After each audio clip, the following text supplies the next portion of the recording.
নমস্কার। আজকের রান্না ট্যাংরা মাছের ঝোল।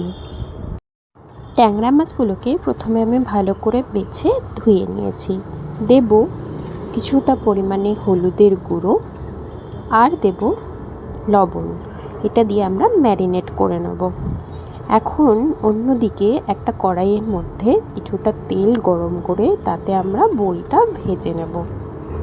বড়িটা যখন এরকম লাল লাল ভাজা হয়ে যাবে তখন সেটাকে আমরা তুলে একটি পাত্রে রেখে দেবো।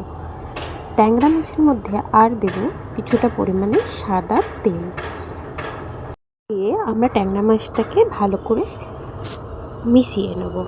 এখানে আপনারা সাদা তেলের জায়গায় সরষের তেলে ইউজ করতে পারেন।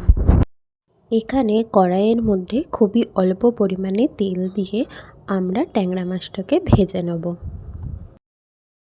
অন্য একটি পাত্রে মাছের ঝোলের জন্য মশলাটা তৈরি করে নিয়েছি হলুদ গুঁড়ো আর নেব লঙ্কা গুঁড়ো। এটা আপনারা স্বাদ অনুযায়ী দেবেন। দেব জিরে গুঁড়ো আর দেব স্বাদ অনুযায়ী লবণ। এইবারে আমরা এই মশলাটির মধ্যে জল যোগ করে ভালো করে একটা মিক্সড পেস্ট বানিয়ে নেব।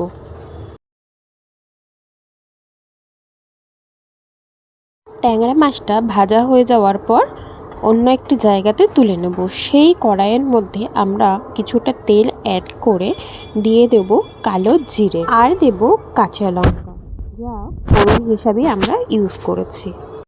ফোড়নটা দেওয়ার কিছুক্ষণ পরে আমরা আগে থেকে বানানো মশলাটা ঢেলে দেব।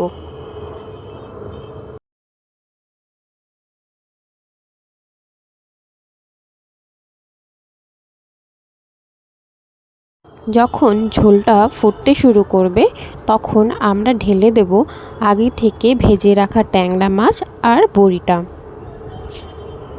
মাছ আর বড়িটা দেওয়ার পর ঝোলটা কিছুক্ষণ ফুটতে দেব, যাতে মাছ আর বড়ির মধ্যে মাছের ঝোলটা কিছুটা ঢোকে। এরপর ওপর থেকে ধনেপাতা ছড়িয়ে দেব। দিলেই তৈরি হয়ে গেল ট্যাংরা মাছের ঝোল। ভিডিওটি কেমন লাগলো অবশ্যই জানাবেন।